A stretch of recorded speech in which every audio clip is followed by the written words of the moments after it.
కొన్నేళ్లుగా టాలీవుడ్ ఎదురు చూస్తున్న రజనీకాంత్, కమల్ హాసన్ మల్టీ స్టారర్ ఎట్టకేలకు లాక్ అయిన సంగతి తెలిసిందే. ఇంతకీ ఈ చిత్రం ఎప్పుడు సెట్స్ పైకి వెళ్తుంది, ఎప్పుడు కన్ఫర్మ్ అవుతుంది, అసలు Rajini Kamal multi starrer plan ఏంటి? రజనీకాంత్, కమల్ హాసన్ మల్టీ స్టారర్ కొద్ది రోజులుగా కోలీవుడ్ ను షేక్ చేస్తోంది. ఇద్దరు స్టార్ హీరోలు కలిసి నటించాలని ఫిక్స్ అయ్యారు. కానీ దర్శకుడు లాక్ కావడం దగ్గరే ఈ ప్రాజెక్టు ఆలస్యం అవుతూ వస్తోంది. ఇప్పుడు దర్శకుడు దొరికేశాడు. త్వరలోని ఒకే ఫ్రేమ్ లో ఇద్దరు లెజెండరీ యాక్టర్స్ కలిసి కనిపించబోతున్నారు. నిజానికి కూలీ దర్శకుడు లోకేష్ కనగరాజ్ మేకింగ్ లో రజనీకాంత్, కమల్ హాసన్ మల్టీ స్టారర్ పట్టాలెక్కాల్సి ఉంది. కానీ లోకేష్ రాసిన కథ రజనీకాంత్ కు నచ్చలేదు.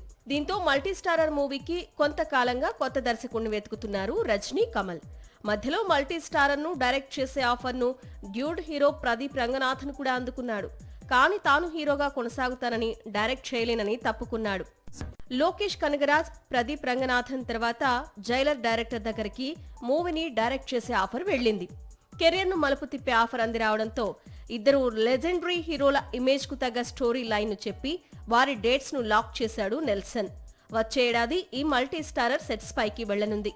ఈలోపు రజనీ, కమల్ వారి చేతుల్లో ఉన్న చిత్రాలు పూర్తి చేస్తారు. సాక్షి టీవీ ప్రసారాలను నిలిపివేయటం చట్టరీత్యా నేరం. సాక్షి టీవీ ప్రసారాల కోసం మీ స్థానిక కేబుల్ ఆపరేటర్ను వెంటనే సంప్రదించండి. డిటిహెచ్లో, ఇంటర్నెట్లో కూడా సాక్షి టీవీ ప్రసారాలను వీక్షించవచ్చు.